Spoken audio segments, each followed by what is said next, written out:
BJP को अगर आप जरा सा भी मौका देंगे इलेक्टोरल बैटल में तो बीजेपी उसका फायदा उठा लेती है। और 10 साल के एंटी इनकम्बेंसी के बाद 10 साल और फिर आपके हालिया पार्लियामेंट के चुनाव के नतीजे के बाद एक गोल्डन अपॉर्चुनिटी थी इनके पास कि बीजेपी को हरा देते वहां से, मगर वो नहीं कर पाए। इनका अपने इंटरनल डिफरेंसेस की बुनियाद पर, अपने एरोगेंस की बुनियाद पर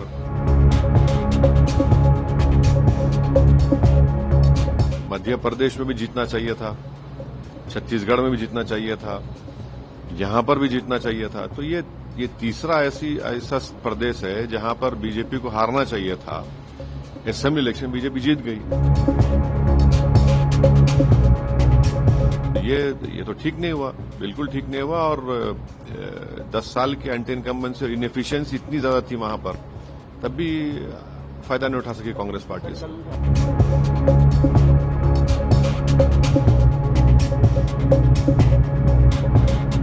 रिजल्ट आया खासतौर से हरियाणा का और जम्मू कश्मीर का, क्या कहना? ये हमको जो गाली देते थे लोग कि आपके खड़े रहने से सब बीजेपी का फायदा हो रहा है, मैं फिर से कह रहा हूं हम तो थे ही नहीं वहां पर, तो कैसे जीत गई बीजेपी? क्या क्या अनाप शनाप बोलते थे हमारे बारे में, ये टीम वो टीम। अब जब वहां पर बीजेपी जीत गई, जिम्मेदार कौन है इसका?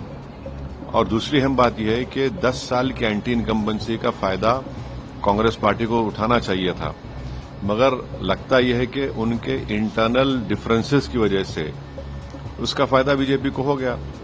और तीसरी बात यह है कि बीजेपी को अगर आप जरा सा भी मौका देंगे इलेक्टोरल बैटल में तो बीजेपी उसका फायदा उठा लेती है।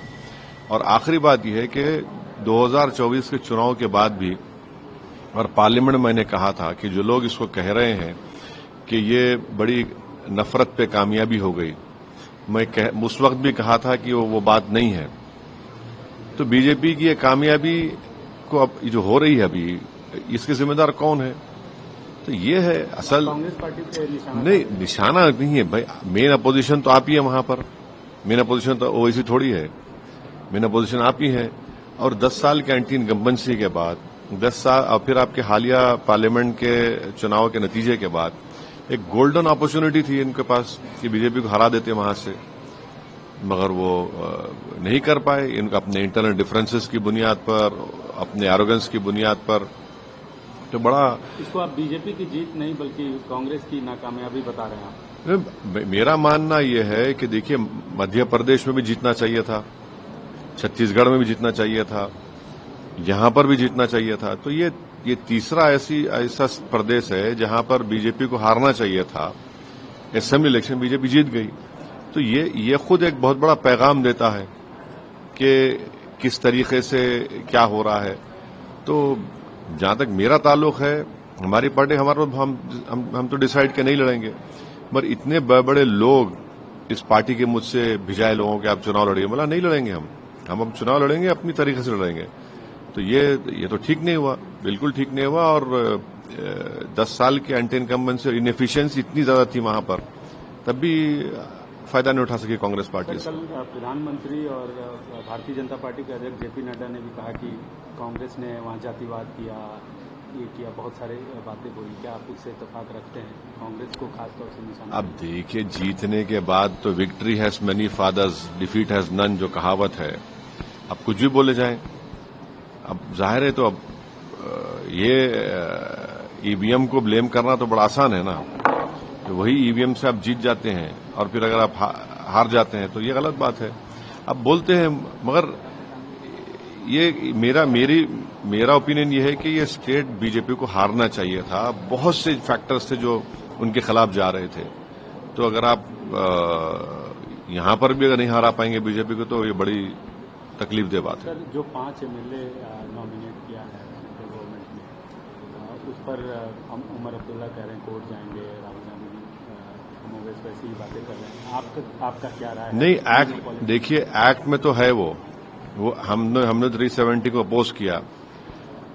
उसूलन अखलाकन कॉन्स्टिट्यूशनल प्रोप्राइटी डिमांड करती है कि जो भी सीएम होगा उसके ओपिनियन से, उनकी रजामंदी से आप अपॉइंटमेंट करिए। मगर एक अजीब और गरीब किस्म का एक्ट पास किया गया 370 का, जिसमें आपको एक मिसाल देता हूं। कैबिनेट की मीटिंग होगी, उमर अब्दुल्ला की कैबिनेट मीटिंग होगी, तो एलजी का रिप्रेजेंटेटिव बैठेगा उसमें और वो बताएगा एलजी को कि इसको कबूल करे ना करे। अगर उमर अब्दुल्ला कैबिनेट के मिनिस्टर को दिल्ली जाने का है, दिल्ली जाने का भी है, तो उसको एलजी से परमिशन लेके जाना पड़ेगा। एक प्यून को अपॉइंट नहीं कर सकता सीएम वहां का। तो ठीक है, ये बात बिल्कुल सही है कि कश्मीर के अवाम में जो गुस्सा था 370 को अबॉलिशन का, उन्होंने अपना गुस्सा का इजहार कर दिया। और फिर दूसरा ये है कि हमारे पड़ोसी मुल्क जो बोलते थे कश्मीर के बारे में, इलेक्शन तो हुआ, साफ सुथरा हुआ, इसमें कोई इनकार नहीं कर सकता, ये भी एक बहुत बड़ी कामयाबी है। तीसरी बात यह है कि जम्मू में आप देखिए कि 29 सीट बीजेपी जीत गई, वहां पर भी कांग्रेस पार्टी एक ही सीट जीती। ये चीजों को देखने की जरूरत है। कश्मीर छोड़ दी, वैली, अच्छा कश्मीर में तो बीजेपी ने बड़ा प्रोपेगेंडा किया था कि पहाड़ी गुज्जर, वो सब जीरो हो गया, पहाड़ी गुज्जर मिलकर बीजेपी को हरा दिए। मगर जम्मू में 29 असेंबली सीट्स पर बीजेपी जीत जाती है और एक सीट पे कांग्रेस जीतती है। तो ये चीजों को देखना पड़ेगा। ये तो ठीक नहीं है ना, बिल्कुल ठीक नहीं है ये। भाई वैली में एक रिजल्ट आ रहा है, जम्मू में बड़ी पार्टी बीजेपी बन जाती है। तो मतलब जो ये 5 एमएलए नहीं, इस सही मानते हैं? नहीं, मैं तो पूरे एक्ट को ही गलत मानता हूं। इसीलिए मैंने पार्लियामेंट में उसका वो खुलकर हमने उसका अपोज किया था कि क्या सीएम होगा उमर अब्दुल्ला, बताइए। भाई उसकी कैबिनेट में एलजी का रिप्रेजेंटेटिव बैठेगा और वो बैठकर रिपोर्ट करेगा कि जो डिसीजन एक्सेप्ट करे ना करे। अगर उमर अब्दुल्ला अपने मंत्रियों को लेकर दिल्ली आना चाह रहे तो प्लेन में बैठ के ऐसा नहीं आ सकते, उनको एलजी से परमिशन लेके आना पड़ेगा। एक प्यून को अपॉइंट नहीं कर पाएंगे, तो पूरा पावर तो एलजी के पास ही है। अब देखिए ये तो बड़ी यानी गलत बात है ना। ये तो इलेक्टेड जनता वोट डाल रही है और पूरे अख्तियार एलजी को दे रहे हैं आप, ये कैसे होगा बताइए। भारतीय जनता पार्टी नरेंद्र मोदी जी के नेतृत्व में जिस प्रकार के काम कर रही है, सारे देश में माहौल अच्छा है, जनता को उनकी नीतियां भा रही हैं, जनता रिस्पॉन्ड कर रही है। और जो काम है, चाहे वो केंद्र सरकार की ओर से हो, हरियाणा सरकार की ओर से हो, सब काम इतने अच्छे हो रहे हैं, लोगों को भा रहे हैं। तो लोगों के मन को भाने वाले इस प्रकार का जो रिजल्ट दिया है, और साइलेंट वोटर जो है इसमें बहुत बड़ी भूमिका निभाई है उसने, क्योंकि वोकल वोटर तो हमेशा मीडिया में इधर उधर जाकर या जाके एजेंसियों को अपनी बात बता देता है, साइलेंट वोटर को भी बताता नहीं है।